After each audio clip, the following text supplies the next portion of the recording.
अंग्रेजों ने बनाया हुआ राजद्रोह का कानून, जिसके तहत तिलक महाराज, महात्मा गांधी, सरदार वल्लभ भाई पटेल, ढेर सारे हमारे आजादी के स्वतंत्र सेनानी, बड़े बड़े हमारे नायक सालों के सालों 6-6 साल तक जेल में रहे।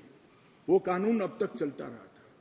विरोध तो करते थे जब ऑपोजिशन में होते थे, मगर सत्ता में आते थे तब इसका दुरुपयोग भी करते थे, हटाने का नाम नहीं देते थे। पहली बार नरेंद्र मोदी जी ने ऐतिहासिक निर्णय किया है कि राजद्रोह की धारा 124 को पूर्णतया समाप्त, इसको हटाने का काम किया। अभी ओवैसी साहब हंस रहे हैं। ओवैसी साहब, मैं भी थोड़ा साइकोलॉजी पढ़ा हूं, विज्ञान का विद्यार्थी हूं। फिर इनके मन में है कि आपने बदल कर रख दिया। मान्यवर, मैं कहना चाहता हूं, हमने राजद्रोह की जगह देशद्रोह की स्थिति रखी। अब ये देश आजाद हो चुका है, लोकतांत्रिक देश है। शासन की टीका तो कोई भी कर सकता है, किसी को भी करने का अधिकार है।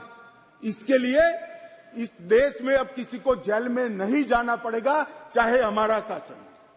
मैं फर्क समझाता रहा हूं, जो बड़े कटाक्षमय तरीके से ओवैसी साहब हंस रहे हैं इसलिए।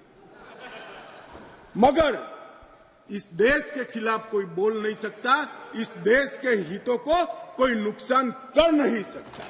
इस देश के झंडे, इस देश की सीमाएं, इस देश के संसाधनों के साथ अगर कोई खिलवाड़ करेगा तो निश्चित रूप से उसको जेल में जाना, और जेल में जाना चाहिए। मानिए, ये हमारी सरकार का ट्रस्ट है।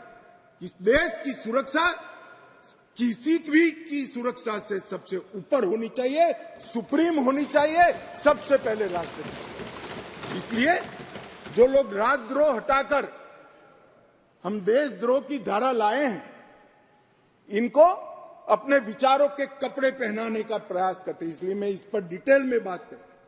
मान्यवर, आईपीसी 124C, उसमें शब्द प्रयोग था सरकार के खिलाफ की गई बात। मेरी बात ध्यान से सभी सदस्य सुने। अंग्रेजों ने बनाए हुए कानून में लिखा था 124C, सरकार के खिलाफ की गई बात। बीएनएस धारा 152 जो इसकी जगह आई है, भारत की संप्रभुता, एकता और अखंडता को तोड़ने वालों पर इस धारा का उपयोग है। वहां सरकार शब्द प्रयोग है, यहां देश है, भारत शब्द प्रयोग है। आईपीसी में आसन या प्रयोजन की बात नहीं की थी।